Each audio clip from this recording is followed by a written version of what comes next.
ამჯერად ყურადღებას გავამახვილებთ სამ ბრძანებაზე.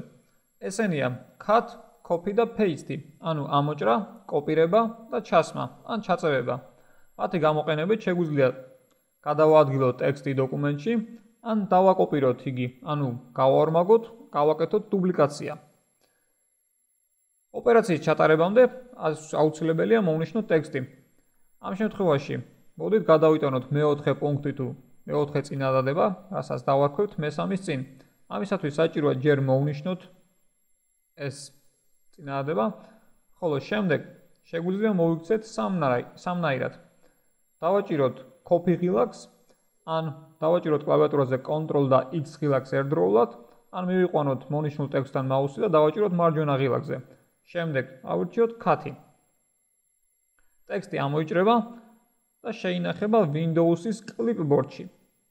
შემდეგ მივიყვანოთ მაუსი ჩვენთვის სასურველ ადგილას და გამოვიყენოთ ისევ სამი არჩევანიდან ერთ-ერთი.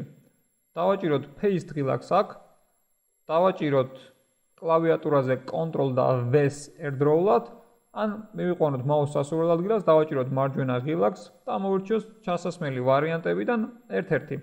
თუ გამოვიყენებთ მესამე ვარიანტს, მაშინ ჩასვამს მხოლოდ ტექსტს, თუ გამოვიყენებთ მეორე ვარიანტს, მაშინ ჩასვამს ტექსტს და გააერთიანებს მის ფორმატს სხვა დოკუმენტის ფორმატთან, ან თუ გამოვიყენებთ პირველ ვარიანტს, მაშინ ჩასვამს ტექსტს და შეინარჩუნებს ფორმატს. დავაჭიროთ პირველს და როგორც ხედავთ, მე-4 წინადადება გადავიდა მე-3 წინადადების წინ და შენარჩუნებული აქვს ფორმატი.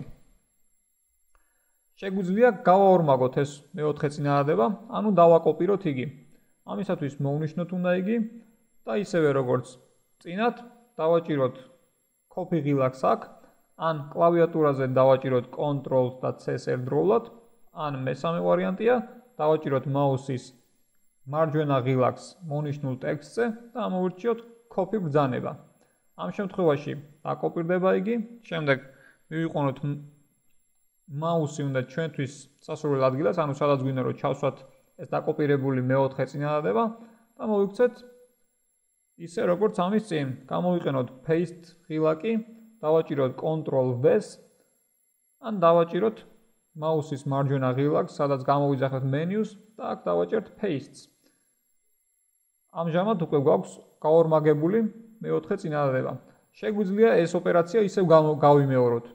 დავაჭერთ paste-ს, ან დავაჭერთ კლავიატურაზე Ctrl V-ს და ეს დამახსოვრებული წინადადება მუდმივად ჩაჯდება, ჩაეწევება დოკუმენტში.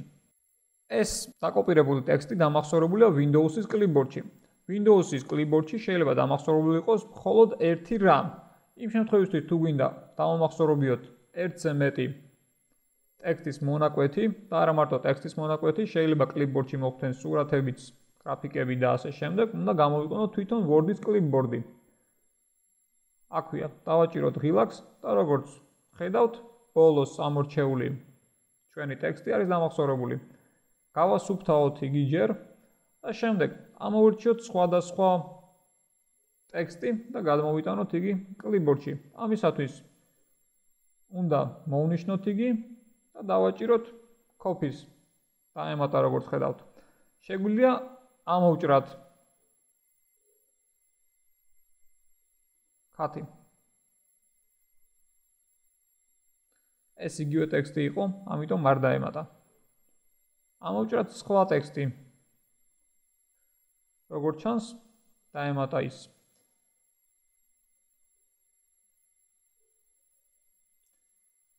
გაკეთდა კიდევ ერთი ჩანაწერი.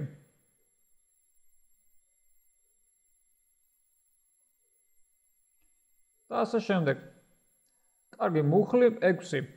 ჩავსვათ იგი მაგალითად მე-4 წინადადების შემდეგ. დავაჭიროთ უნდა უბრალოდ მე-6 მუხლზე და იგი ჩაჯდება თავისი ფორმატის შენარჩუნებით. დამახსოვრებული მე-3 წინადადება დავაჭერთ და იგი ასევე ჩაჯდება. შეიძლება აქ დამახსოვრებული იყოს როგორც ტექსტი, ასევე სხვა ფორმატი, როგორც უკვე ერთხელ ვთქვით. ნახოთ და შევეცადოთ სურათის დამახსოვრება. ამისათვის სურათზე დავაჭიროთ copy image, ანუ დავაკოპიროთ სურათი და ის მოხვდება Windows-ის clipboard-ში. Windows-ის კლიპბორდში არსებული დოკუმენტიც გამოჩნდება ამ კლიპბორდის ჩამონათვალში. თუ გვინდა ამ კლიპბორდიდან ჩავსვათ სურათი, ისიც ასევე უნდა ჩავსვათ მასზე ერთი დაჭერით.